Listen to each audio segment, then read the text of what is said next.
Thanks for tuning in today. I'm Dr. Nick, the Incrementalist.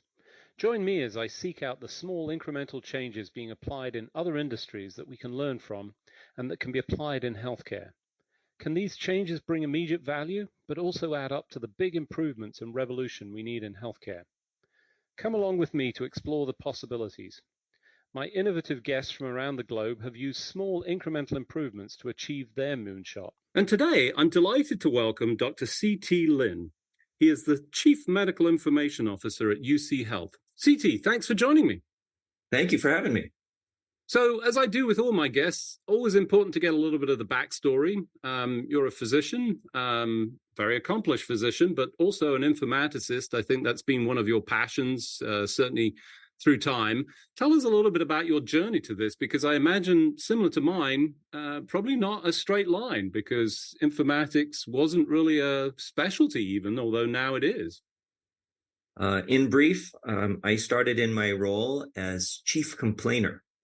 In 1997, I was a junior faculty member at the University of Colorado, and there was talk that in the future we might take our patient charts out of the storage basement and put them in the computer. And I was all about that. I served on a number of computer committees.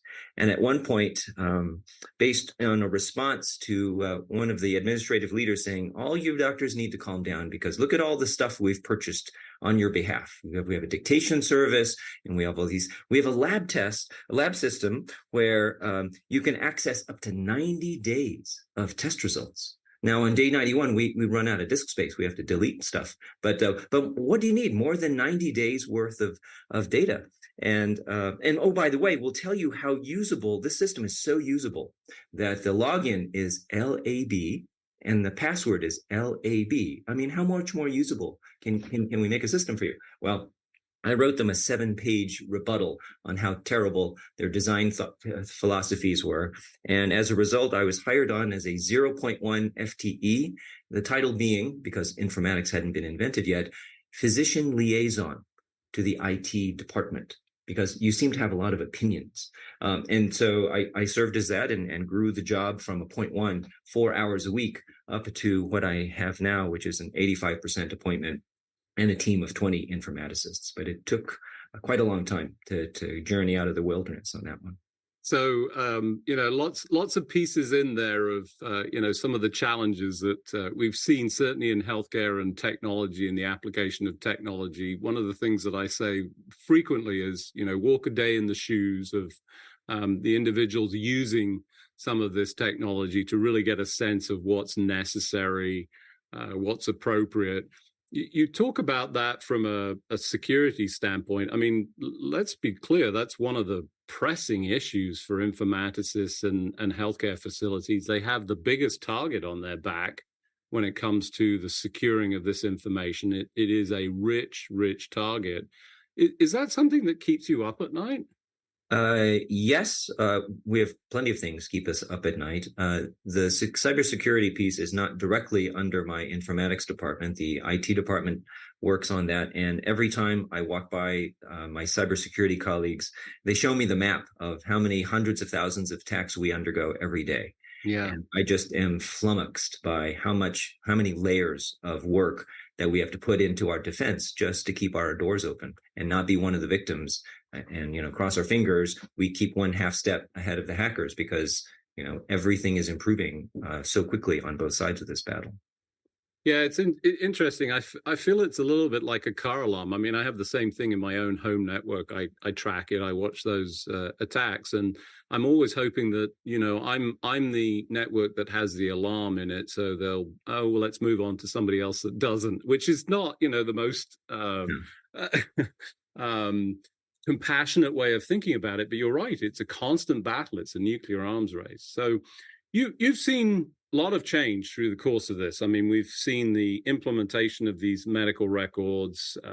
There's some challenges, especially with the way that that's been rolled out. Let's talk a little bit about the sort of process and some of the technologies that you see physicians trying to use with communication. So one of the things that we hear is this in-basket and the challenge that physicians have constantly with burnout. We're sort of processing all of this information. They've layered on all of these things. I always look at any EMR screen, you can name any one in my view, and it looks so complex, so challenging. Even as a technologist, I feel somewhat geeky. I can't absorb it and use it. What are we doing to try and fix that? Because it just seems to be overwhelming everybody as they come into the profession. Well, let me take the first half of your question before we get to in-basket about design and complexity, because we're a victim of our own request. I'll tell you that when we first were looking for an EHR back in the early 2000s, many of my physicians were very much drawn to, and I forget the name of this EHR vendor that has gone out of business a decade ago, that their big claim to fame was, you can be up and running with half an hour of training. And our EHR is so easy to use. We designed it with physician usability in mind. And you go and use the system, and then you go to talk to doctors who've purchased the system, and they go, and it doesn't hardly do anything. It doesn't do anything. You know, it will write a prescription, but can you customize it? No. Can you save a favorite? No. There's only one way. But boy, it's easy to use. You walk up and it's self-evident. You go here, you write the prescription, it transmits or it prints. But no, you want to make it print to 2 locations at once because the patient wants a 30-day supply here and then a 90-day supply to mail order. Nope, doesn't do that. But it's easy to use. And so you have to be careful what you ask for. And we ask for complexity. Well, on Tuesdays, I'd like it to work this way because I have a nurse. But on Wednesdays, I don't have a nurse. So I want you to work. And the EHR vendors are very happy to design all of those possibilities. And what happens is your screen gets more and more cluttered because they're responding to our request. So I can't say that it's, them versus us. It's us asking that you need to fit it to my workflow, and so they come up with more and more versions to try to meet that. And so as informaticists, we have to take 2 steps back and go, all right, it will inevitably get more and more complex because we ask for it. What's the right balance? How do we tell the asking physician, no, you can't have that? You have to learn a standard way. We can't give you 5 different ways and a 6th way because your colleague likes it the other way. So it's a hard balance to strike, and that's a large part of our work is simplification from the work that from the complexity we've actually asked for. Interesting you bring that up, because one of the things that it always, humorous joke in any setting, but, gather 7 doctors in a room and ask them for an opinion and you'll get 8, 9, whatever. And we do have a tendency to come up with alternatives. I want to push back a little bit, because as I hear that, you're right, we ask for these things, but we ask for it in the absence, except for those that have sort of followed this and understand the impact and the customization challenges. And it reminds me a lot of the renovations through the pandemic, where if you had a contractor and you say, oh, I need this done, sure, I'll do this, but that's change orders and it's more money. I feel like there's a responsibility on the part of the vendors as well to sort of push back and say, well, no. Is that something that's even viable, or are we willing to accept that? I think that we've worked with easily a dozen vendors over the years, and our current vendor, Epic, at this point, has done a reasonable job trying to standardize.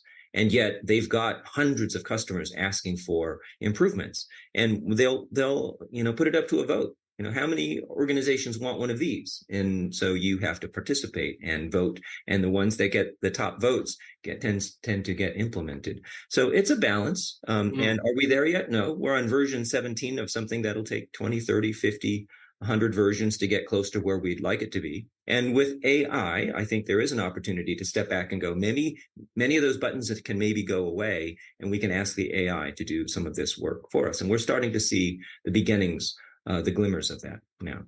So I think fair point. I mean, it's a balance between all of this. It's easy for us to sort of point the finger, and there's an awful lot of that goes on in healthcare. I always have the sense that physicians abdicated a lot of the responsibility. They said, no, I'm not going to get involved in this. But thankfully, we've developed this whole medical informatics. You've led, a lot of this. Let me interrupt you, because as you say that, I actually have one of my colleagues speaking in my ear that I can hear. When we first went live in 2011, I will say that a neurosurgeon in our organization, who will go unnamed, during the go live had been very unhappy with one of our trainers who was trying to teach him how to use the EHR, how to write progress notes, set their preference lists, and basically sent the trainer back to the command center crying. Don't send me back there. I don't want to talk to him again. So whose job is that? That's CT Lynn's job, to walk down to have a physician-to-physician conversation. I sat down with him and he says, listen, this thing's not intuitive. And he says, for $27 million, it ought to think like I think. And my response to that was, first of all, it was $54 million. And second of all, we had planning meetings for the last year. You came to none of them, but your colleagues did. The thing thinks like your colleagues do, because they were at the meeting. Where were you? And he was, well, I was busy, saving lives. Well, sure. And yet you expect to come, drive this fancy sports car, and you've never taken a driving lesson, and you didn't help us design this thing for you. So it's a matter of participation and engagement. And I think that the clinicians who are most engaged in our work are the most satisfied. Hey, you built it the way, I think, and the way I take care of patients. And now I can see my way through to the other side. But if you're hands off and say, when I walk up to it, it should be completely self-evident. No one walks into the OR and says a new piece of OR equipment should be completely self-evident. You're going to practice with it. And I don't think clinicians necessarily think that the EHR is a sophisticated tool they need to spend time thinking about. And that's still a problem today. Some of our clinicians don't come to me with training. No, I'm busy seeing patients. But boy, when I want to go to use it, it's terrible. Well, there's a reason for that. It always reminds me of the commentary. I don't have time for that, and that's never true. It's not a priority for me, which exactly. I think is exactly what you're saying. Exactly. And you're right. It's combined contributions with some guidance and some hand holding. I think joint responsibility, which is important. For those of you just joining, I'm Dr. Nick, the Incrementalist. Today I'm talking to Dr. C.T. Lynn. He's the Chief Medical Information Officer at UC Health. We were just talking about the EHR implementation, the challenges of combined contributions, the importance of everybody getting involved and participating, both in the design phase, but also in the ultimate implementation and training. We talked a little bit before about the in-basket. I know you've got lots of thoughts around that area of overwhelming challenge for physicians. Tell us a little bit about that. Sure. I'll just say that I have a reputation in my organization for being the guy who ruined healthcare. There he is. That's the guy. He's the guy who ruined. He wants us to type in his effing electronic health record that he wrote some weekend ago. Well, sure, no, not mine.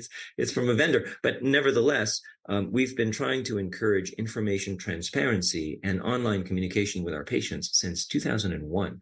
Several EHRs ago, and we've shown that patient satisfaction, not only with connecting with their provider, but with overall satisfaction with their healthcare in general, writ large, there's an 11% improvement just by having patients feel like I can connect with my nurse, my doctor online without going through the phone tree and being on hold and so forth. So we've grown our patient portal even before the pandemic up to about 1 million patient accounts online, and it exploded during the pandemic. As you might imagine, when we shut the clinics down, patients found another avenue to contact us. We went from 53,000 messages a month just prior to the pandemic, and 3 months into the pandemic, we hit 186,000. Wow. And that number has sustained in the 180 to 190 every month since then. That's a 3.5-fold increase in message volume. And none of that translates to protected time to do that work. That's just net new work on top of full clinics and full hospitals. Unpaid, right. So after you go home at night, you open the computer back up, and the typical primary care doctor will have 40 to 50 messages to handle. And yeah, see, there it is, CT Lin ruining healthcare, because he's insisting that we respond to patients in a reasonable turnaround time, and it's difficult to. How do you do that? It's the right thing to do to connect with our patients and provide care, and yet there's no billing. Back then, there was no billing code. There is now, and we're stepping very carefully through our way of doing so, because there's also a public perception that the larger health systems are out to get the last few pennies in my pocket, and they're going to nickel and dime us with every message. Telephone calls used to be free, and now you're going to charge me for this. So we're very carefully stepping into this idea that it is possible to bill for these messages, but how do we do so in a way that's public friendly and patient friendly? And we haven't solved that yet. So over time, we've tried to figure out how to redesign the way we think about the in-basket. We have a project where we're calling it blowing up the in-basket and sort of putting it back together. One thing that we did to ourselves, which back in 2011 was a great idea, we thought, was improving communication between our specialists and our primary care doctors. We knew that back then only about 20% of our specialists would carbon copy their progress note back to the primary care doctor, forward it. And we often were feeling left out. Well, you changed something with my patient, you didn't let me know. And we thought, well, this is brilliant. We will automatically, when we can identify the referring physician, send a carbon copy without anybody's interaction. And it turns out over the decades, that has exploded into hundreds of thousands of messages per month. And it mostly falls on the backs of primary care clinicians who are already overburdened with work. And so one thing we did that we stole from another organization, the acronym was DC the CC, get rid of the carbon copy. And that dramatically reduced the in-basket volume. I'd say 19 out of my 20 doctors, out of every 20 doctors, were approving of this. Hey, this makes my volume go down. And then, of course, we have the 5% who say, well, you're ruining healthcare because I can't see what my specialists are doing. One of my colleagues I talked to said, I save up all my carbon copies for a Saturday, and I'll spend 8 hours just reading the hundreds of CC messages. And there's usually, out of 400 or 500, 1 or 2 that mentions me by name and asks me to take a task. And usually those people will have already sent a manual forwarding. And so the automated forwarding really is just noise to me. And by the way, I'm going to see this patient again anyway. Should I read the message now and then again in 3 months when I see the patient, and try to put everything together? And is that just not today's work today? So that's one of the principles we came up with, is let's design the in-basket for today's work today, and not try to do yesterday's work or work that we'll be thinking about again in a month or 2. Yeah, as you're talking about it, it feels very much like an ideal kind of task for an artificial intelligence or augmented intelligence to say, is this an appropriate message? So you talk about it. Is there an action point for me, or is this just informational? If it's informational, let me pull it as opposed to pushing it. Is that something that we could start to apply, this, wonderful predictive capability that everybody's talking about, the AI generally, they say, but, there's much more complexity in there? Oh, I completely agree that there's lots of small little opportunities for an AI to improve signal to noise. We'd have to train it appropriately. And because of all of our concerns with confabulation and hallucination, how do we trust it? And that's a very difficult question. So we are stepping gingerly into this pool of AI assistance because we want to make sure we verify every step of the way that it's more helpful than potentially harmful. And you talk about the capacity to communicate. I mean, that's how we do with most other organizations. Email, we're not sort of pushed into a telephone tree, although in some places we still are. It's a frustrating experience. I like the sort of process of finding that balance, and particularly around the billing. I mean, it's hard to sort of attribute a cost to it, but there is a cost for the clinicians. That's time. It takes more time to do some of these responses. Perhaps there's some element of automation. So as we shift, talking about AI, there's plenty of technology. We're using it in specific areas. Tell us a little bit about your experience with that and what your thoughts are. We are just starting to dip our toes into this space. One of the things we're doing, I know that a handful of other organizations are ahead of us on this. San Diego and Wisconsin and Stanford is applying AI to draft a reply to online messages from patients. And so the idea is that, for example, that poor primary care doctor is getting 40 to 50 messages a day, could the AI draft a reply? Now, we want to make sure that the human is always in the loop. There's no such thing as the chatbot just picking up and running and having a great conversation and making stuff up for the patient. But at this point, my colleagues have demonstrated some pretty good success at something like 20 to 30% of incoming messages. They can use something from the AI's generated reply. You can imagine that if somebody indicates, my ankle hurts, I think I sprained it, I twisted it this way, and what should I do? Well, the AI, having read the bulk of the internet, can say, rest, ice, compression, elevation. That's all over the, public internet. And then the clinician looks at that and says, send. That's beautiful, and it's nicely packaged, and it's empathetically worded, and it says, please contact me if you have any questions, and it signs my name. And so for messages like that, that's spectacular. Other times the incoming message is, hey, I saw my CAT scan results. It's quite confusing. Can you tell me what's my next step? Well, there's no chance that the AI is going to read the entire chart and figure out how to respond in a very nuanced way to the clinician's judgment and their specialty in the way that they would advise the patient. And for that, nope, you toss away the automated reply and you write your own. So I think we're in the beginning of thinking, where is it useful and where is it not? Okay. So I think, excellent insights, but I want to make sure that we leave time for your trademark that you will, I don't want to say most well known for, but certainly very well known for. You are a ukulele player that creates all sorts of songs and content around healthcare and music, and you're going to share one with us now before we finish. Thank you for the chance to sing for you. So this is a song called Epic Man, and it's updated for ChatGPT. She checked my templates last night pre-flight, 0 hour, 8 a.m. And I'll be deep in my in-basket by then. I miss paper charts so much, I miss my life. It's lonely in hyperspace on such a timeless flight. And I think it's gonna be a long, long time before I make another error again. I'm not the man they think I am at all. No, no, no, I'm an epic man. Epic man, writing open notes up here alone. 12 pages ain't the kind of way to write your note.